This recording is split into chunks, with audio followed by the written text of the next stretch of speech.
This channel does not promote any violent, harmful, or illegal activities. All content provided by this channel is meant for an educational purpose only. কলকাতায় ফের ভয়াবহ অগ্নিকাণ্ড। মেছুয়া বাজারের হোটেলে ভয়াবহ আগুন, মৃত 14।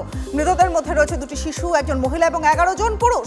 মৃতদের বেশিরভাগই বিহারের বাসিন্দা। আগুন থেকে বাঁচতে কার্নিশ থেকে ঝাঁপ দেন হোটেলের একজন কর্মী। ঘটনাস্থলেই মৃত্যু ঘটে তার। বাকি 13 জনের দেহ উদ্ধার করা হয় হোটেলের ভেতর থেকে। বড়বাজারের হোটেলে মৃত্যু মিছিল, মুখ খুললেন মুখ্যমন্ত্রী মমতা বন্দ্যোপাধ্যায়। নিহতদের পরিবারের প্রতি সমবেদনা জানালেন মমতা। হোটেলে প্রচুর দাহ্য বস্তু ছিল, তাই আগুনে মৃত্যু তদন্তের নির্দেশ দেওয়া হয়েছে। দীঘা থেকেই রাতভর উদ্ধার অভিযানে নজর রেখেছি, দমকলের কাজেও নজর রেখেছিলাম। সোশ্যাল মিডিয়ায় পোস্ট মুখ্যমন্ত্রী মমতা বন্দ্যোপাধ্যায়। মেছুয়া বাজারের হোটেলে অগ্নিকাণ্ডে রাজ্যে আগেই ক্ষতিপূরণ ঘোষণা কেন্দ্রের। মৃতদের পরিবারকে 2 লক্ষ টাকা, আহতদের 50,000 টাকা। অগ্নিকাণ্ডে স্বজন হারাদের প্রতি সমবেদনা প্রধানমন্ত্রীর। অগ্নিকাণ্ডে আহতদের দ্রুত আরোগ্য কামনা করলেন প্রধানমন্ত্রী নরেন্দ্র মোদী। প্রধানমন্ত্রীর কাছে কৃতজ্ঞ বললেন সুকান্ত।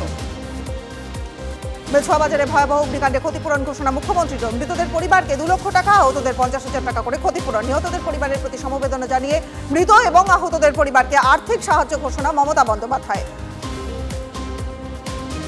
বড়বাজারের হোটেলে ভয়াবহ অগ্নিকাণ্ড, 14 জনের প্রাণহানি। তদন্তে সেট গঠন কলকাতা পুলিশের। ঘটনার পর থেকেই পলাতক হোটেলের মালিকের খোঁজ। সকালে ঘটনাস্থলে ফরেন্সিক এলেন ফায়ার ডিজিও। বড়বাজারে হোটেলের অগ্নিকাণ্ডে মৃত্যু মিছিল, শোক বার্তা অভিষেক বন্দ্যোপাধ্যায়ের। রাজ্য প্রশাসন মৃত এবং আহতদের পরিবারের পাশে রয়েছে। এটা কঠিন সময় কাঁধে কাঁধ মিলিয়ে লড়াই করার সময়। সোশ্যাল মিডিয়ায় পোস্ট অভিষেক বন্দ্যোপাধ্যায়ের।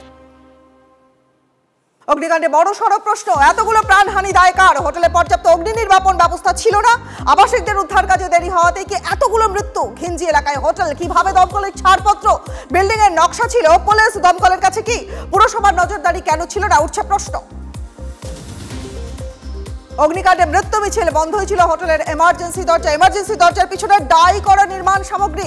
আগুন লাগার পর পালিয়ে বাঁচার কোনো সুযোগই পাননি ওই হোটেলের আবাসিকরা।